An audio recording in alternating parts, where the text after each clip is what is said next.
Firefighters also responded to a blaze at the port of Ust-Luga in Russia's Leningrad region, home to a major fuel export terminal. The regional governor said approximately 10 Ukrainian drones were shot down, with debris igniting the fire.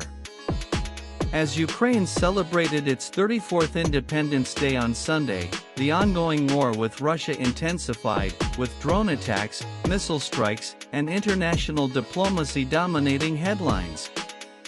Russia accused Ukraine of launching a massive wave of drone attacks that included strikes on a nuclear facility, while world leaders reaffirmed their support for Ukraine in its fight for sovereignty. Russia claimed that Ukrainian drones targeted several power and energy infrastructure facilities overnight, including a nuclear power plant in the western Kursk region, sparking a fire. The blaze, reportedly caused by a damaged transformer, was quickly brought under control, and no injuries were reported. Radiation levels remained within safe limits, according to the plant's press office on Telegram. The International Atomic Energy Agency (IAEA) acknowledged the reports but stated it had not yet independently confirmed the incident. Director General Rafael Mariano Grossi reiterated the importance of safeguarding all nuclear facilities, emphasizing that every nuclear facility must be protected at all times.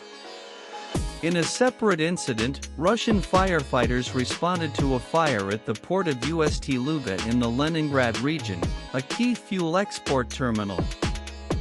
The regional governor said about 10 Ukrainian drones were shot down, but falling debris triggered a fire. Russia's Ministry of Defense claimed it intercepted 95 Ukrainian drones over various parts of the country on Saturday night and into Sunday. In response, Ukraine's Air Force reported that Russia launched 72 drones and decoys, along with one cruise missile, into Ukrainian territory during the same period. Of these, 48 drones were either shot down or jammed, Ukraine said. The escalation in attacks coincided with Ukraine's 34th Independence Day, commemorating its 1991 break from the Soviet Union. Speaking from Kyiv's iconic Independence Square, President Volodymyr Zelensky delivered a defiant address, emphasizing Ukraine's resilience and determination to secure a peaceful future. "We are building a Ukraine that will have enough strength and power to live in security and peace," Zelensky said. "What our future will be is up to us alone." He also made a veiled reference to the US-Russia summit in Alaska, signaling that Ukraine would not allow itself to be sidelined in international diplomacy. "The world respects Ukraine. It perceives Ukraine as an equal," he added. Several global leaders marked the occasion with renewed pledges of support, marking the somber undertone of the day. Pope Leo XIV prayed for peace in Ukraine during his Sunday blessing at the Vatican. Calling Ukraine a martyred country, he urged global leaders to pursue dialogue over warfare.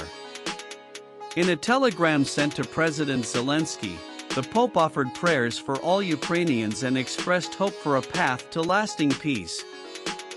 "I implore the Lord to move the hearts of people of goodwill, that the clamor of arms may fall silent and give way to dialogue," he wrote. Despite the symbolic importance of the day, the situation on the battlefield remains dire. In eastern Ukraine, fierce clashes continue in the Donetsk region, where Russia claimed it had captured 2 villages on Saturday. These claims highlight the ongoing volatility and shifting front lines in one of the war's most heavily contested